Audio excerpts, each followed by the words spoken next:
সবকিছুর পরেও বিএনপির জন্য এখন একটি অনুকূল পরিবেশ, অর্থাৎ রাজনৈতিক দল এবং তার সমর্থন, জনপ্রিয়তা সবকিছু মিলিয়ে অপ্রতিদ্বন্দ্বী। কিন্তু বিএনপি নিজে নিজেই কখনো কখনো বা প্রায়ই, কখনো কখনো বলবো না, প্রায়ই তাদেরকে বিতর্কিত করছে, নিজেদের ভাবমূর্তি নিজেরাই নষ্ট করছে।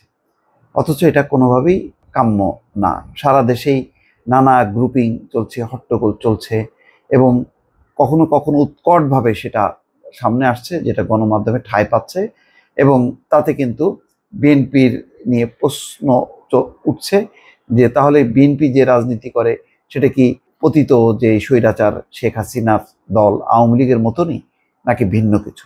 সবাই এখন ভিন্ন রাজনীতি খুঁজছে। তারা চায় যে বিএনপি একটা ইতিবাচক রাজনীতি করুক।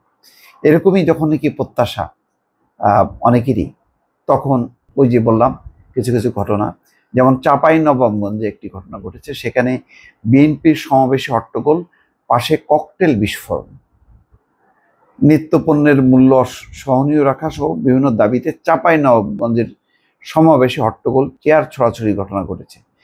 এই সময় সমাবেশ স্থলের পাশে ককটেল বিস্ফোরণের ঘটনা ঘটেছে।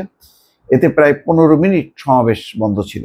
মঙ্গলবার বিকেলে চাঁপাইনবাবগঞ্জ পৌর পার্কে এই সমাবেশ অনুষ্ঠিত হয়। সরেজমিনে দেখা যায় বিকেল 4টায় শুরু হয় সমাবেশ। এতে চাঁপাইনবাবগঞ্জ সহ আশেপাশে এলাকা থেকে অসংখ্য নেতাকর্মী অংশ নেন।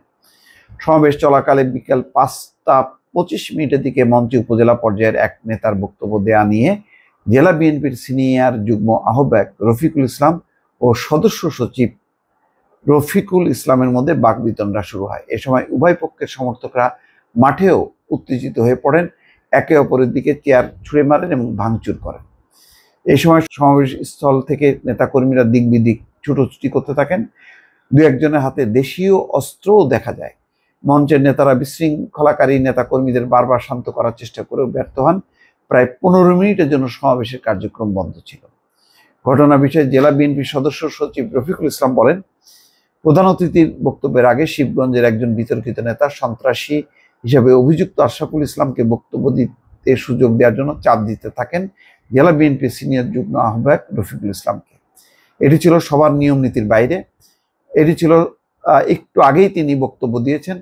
তিনি অর্থাৎ রফিকুল ইসলাম ওই নেতার উচ্চ পদে অবস্থান করছেন, অথচ তার নিচের পদের নেতাকে বক্তব্য দেওয়ার জন্য চাপ প্রয়োগ করেন। এই নিয়ে তার সঙ্গে কথা কাটাকাটি হয়। ফলে রফিকুল ইসলামের সমর্থক নেতাকর্মীরা সমাবেশ স্থলে হট্টগোল সৃষ্টি করেন। এতে করে কিছুক্ষণ সমাবেশ বন্ধ ছিল।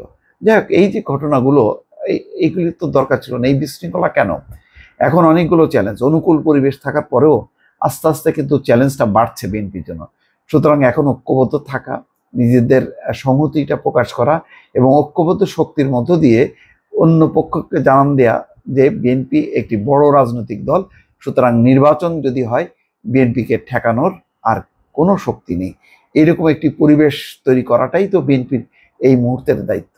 দর্শক, ভালো থাকবেন। আল্লাহ হাফেজ।